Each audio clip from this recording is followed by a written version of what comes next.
Hello, bachcho. Good morning. In today's session of lecture, we will study the effects of electric charge at rest, in which we are going to discuss electric field, or we can say electric field intensity and the direction. So, what is electric field? So, देखिए यहाँ पे अगर कोई charge है यहाँ पे, suppose there is a charge Q और यहाँ से किसी डिस्टेंस r पे यहाँ कोई P पॉइंट है। इस P पॉइंट पे अगर मैं 1 कूलम चार्ज रख दूं, 1 कूलम का मतलब इसको हम टेस्ट चार्ज भी बोलते हैं, पॉजिटिव टेस्ट चार्ज या टेस्ट चार्ज हम पॉजिटिव ही कंसीडर करते हैं। तो ये 1 कूलम को ये क्या करेगा, ये रिपेल करेगा इधर की तरफ। तो जिधर भी रिपेल करेगा और रिपेल करने की वजह से व्हाट इज द लोकस और path of this test charge, that will be called electric field lines. वो जिस डायरेक्शन में घूमना शुरू करेगा, जिस भी डायरेक्शन में वो जाना शुरू करेगा, वही इलेक्ट्रिक फील्ड लाइंस की डायरेक्शन होगी, वही ट्रेसेस जो होंगे वो इलेक्ट्रिक फील्ड लाइंस कहे जाएंगे। सो पी पॉइंट पे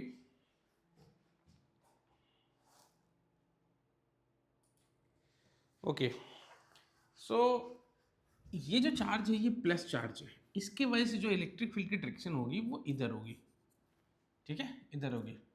अब रही बात, चलो इलेक्ट्रिक फील्ड की डेफिनेशन क्या है। सो इलेक्ट्रिक फील्ड की डेफिनेशन है, it is the space surrounding a charge particle in which any other charges experiences force. आप इसको लिख सकते हैं कि it is a space surrounding any charge in which any other charge experiences electrical forces. Okay, so इसको हम बोलते हैं, दिस इज पॉइंट, ये ध्यान रखिए, पॉइंट चार्ज है, पॉइंट चार्ज। इंटेंसिटी की बात की जाए, इलेक्ट्रिक फील्ड इंटेंसिटी,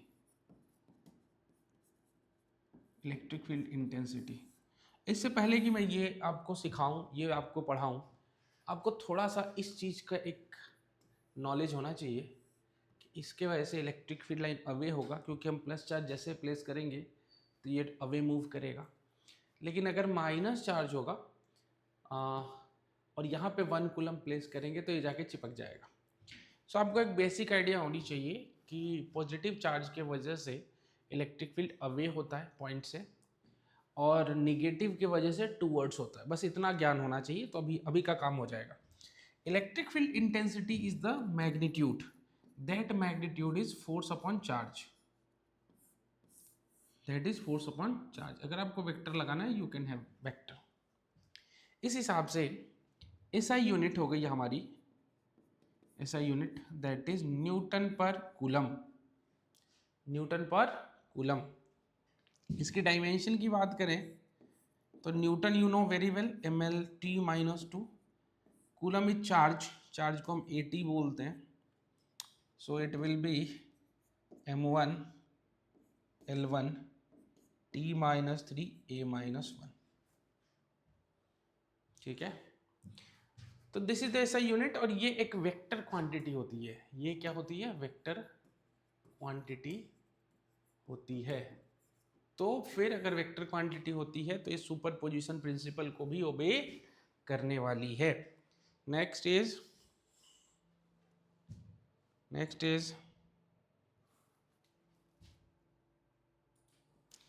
अब इलेक्ट्रिक फील्ड वेक्टर है क्या? ये एक वेक्टर है अगर, तो इस सुपरपोजिशन प्रिंसिपल को भी ओबे करेगा ही करेगा।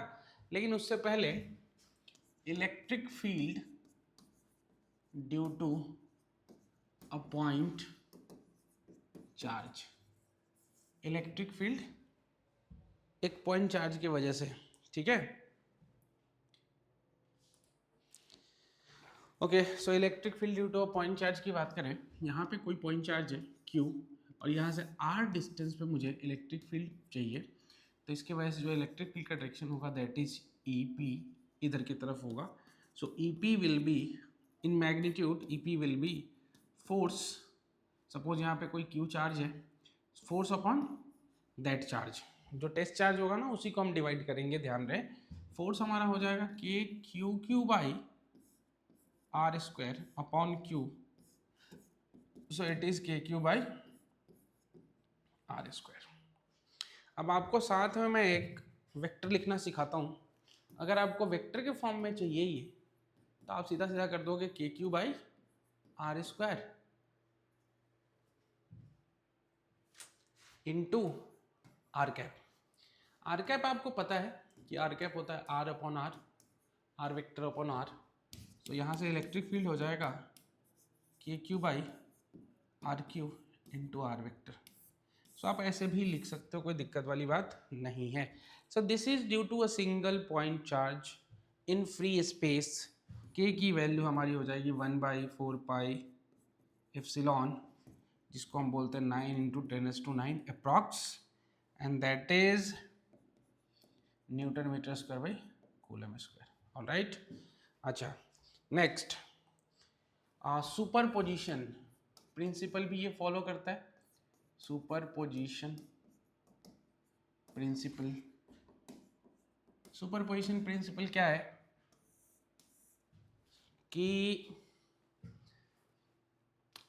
इलेक्ट्रिक फील्ड सभी चार्जेस की वजह से किसी पॉइंट पे वेक्टर सम होता है, ठीक है। So superposition principle is the resultant at any point due to many charges is the vector sum of all the individual fields.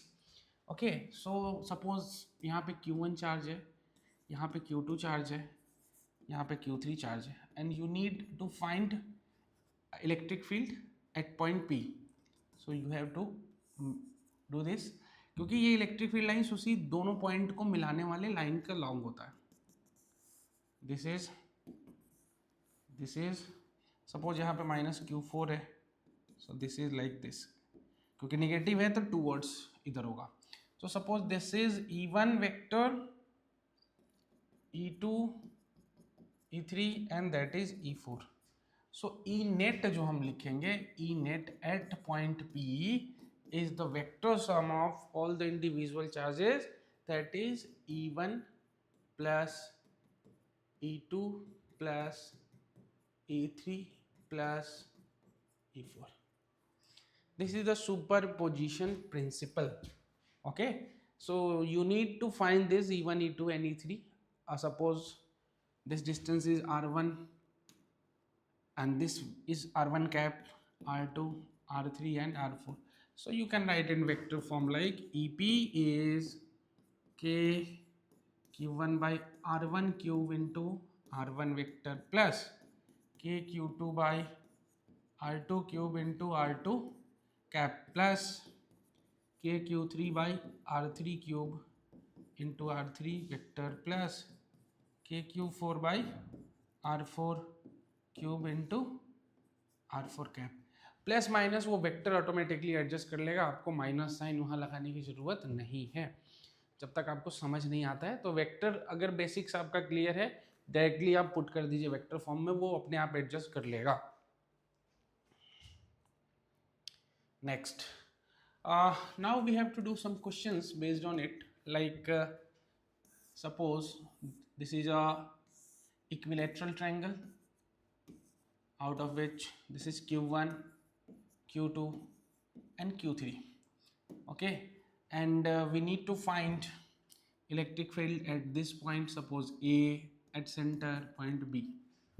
आपको निकालना है तो कैसे निकालोगे आप? तो आप तीनों वेक्टर को ऐड कर देंगे और कैलकुलेट कर लेंगे। Suppose Q1 is equal to Q2 equal to Q3। Suppose this is कि सारे चार्जेस जो है वो इक्वल है, ठीक है, Q3।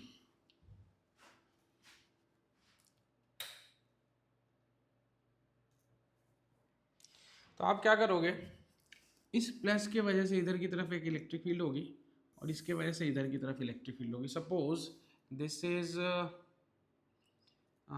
Is point O B C। So ये हो जाएगा EAC, मतलब electric field at point A due to C, and that is electric field at point A due to B। The angle will be 60 degree because it is equilateral triangle. Okay, so what is the value magnitude of EAB and EAC is KQ by A square, right? So how we can find E net at point A is under root, this is the magnitude of this thing, this is also equal to, suppose this is E naught, so it is equal to E naught in magnitude, and this is also equal to E naught in magnitude. So what you will do is E naught square plus 2 E naught cos 60 degree. Cos 60 is 1 by 2 cancel, so it is root 3 times of E naught, and the value of E naught is KQ by A square. How you can solve this? Okay, now the rest is we need to find at this point O. So again I am making this equilateral triangle, and the electric field at this, because of this will be like this, and due to this charge and this charge, so due to this charge is this, and due to this charge is this. So this is electric field. Suppose this is point B, A and C. So मैं इसको EB लिख देता हूँ, इसके वजह से EA लिख देता हूँ, and that is EC. Okay.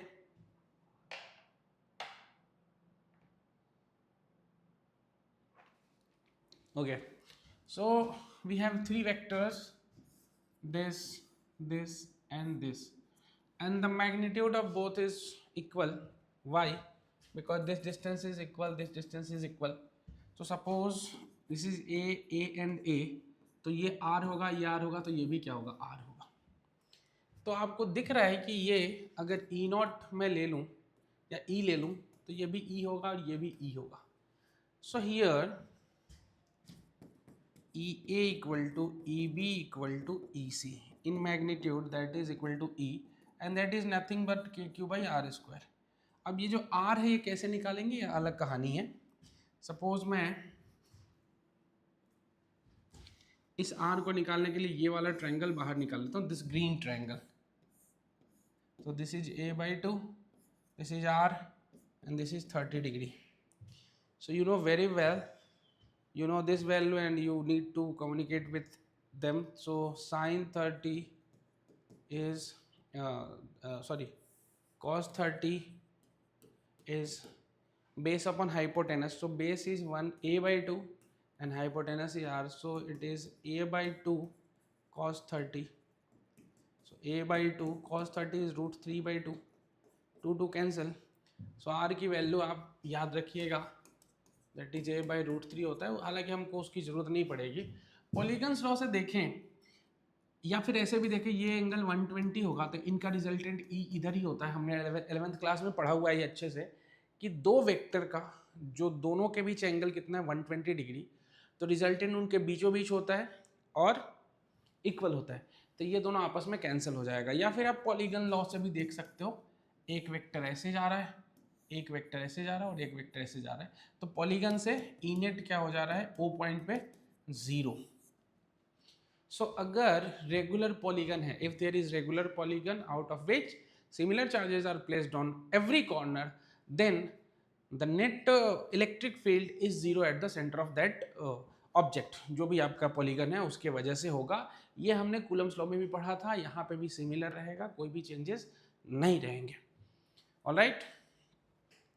Next type का क्वेश्चन आता है कि यही चार चार्जेस किसी स्क्वायर पे रख दिया है, तो आप कैसे निकालोगे. सो Q Q Q and Q. Okay, so this is suppose this is point A B C and D. सो एक फोर्स इधर हो जाएगा इलेक्ट्रिक फील्ड, एक फील्ड इधर हो जाएगा और इसके वजह से भी एक फील्ड इधर हो जाएगा. ठीक है. सो सपोज ये A है तो इसको हम बोलते हैं EA, that is EC and that is EB. याद रहे कि खुद के चार्ज के वजह से खुद पे ही हम इलेक्ट्रिक फील्ड कैलकुलेट नहीं करेंगे, ये ध्यान रखिएगा. ठीक है. So there are three vectors. Suppose this is A and that distance will be root 2a, you know very well. So the magnitude of EA and EC will be equal, and this is nothing but KQ by A square. All right. But EB is different. EB is KQ by root 2a square. So it is KQ by 2a²। ठीक है, अब EA और EB का resultant इधर होगा EC का, EAC, and that is nothing but 90 degree पे दोनों को स्क्वायर करके ऐड करते हैं, तो यहाँ पे ये EA का स्क्वायर प्लस EC का स्क्वायर हो जाएगा, that is √2 times of KQ/A²। ये हो जाएगा ये, और EB भी उधर ही है, तो ED जो हो जाएगा बच्चों हो जाएगा resultant of EAC plus EB, क्योंकि दोनों वेक्टर सेम था और उसी डायरेक्शन में है तो डायरेक्टली अपन यूज़ कर सकते हैं। तो √2 KQ/A² प्लस EB हमारे पास आया हुआ है KQ/2A²। So after taking the value KQ/A² is that is √2 plus 1/2, that will be your final answer। लेकिन अगर आपसे ये पूछ लिया जाएगा मुझे सेंटर पे चाहिए, तो आपको भी पता सेंटर पे क्या होगा, 0 होगा। अगर सेंटर पे पूछ ले तो सेंटर पे क्या होगा, इसके वजह से इधर, इसके वजह से इधर, इसके वजह से इधर, इसके वजह से, तो पॉलीगन बन गया। और इक्वल लेंथ का पॉलीगन अगर बन रहा है कभी भी तो सब रिटर्न होके एक ही जगह आ जाता है, जिसको हम बोलते हैं polygons law of vector addition. इसके वजह से हमारा ई नेट क्या हो जाएगा, 0 हो जाएगा। ओके।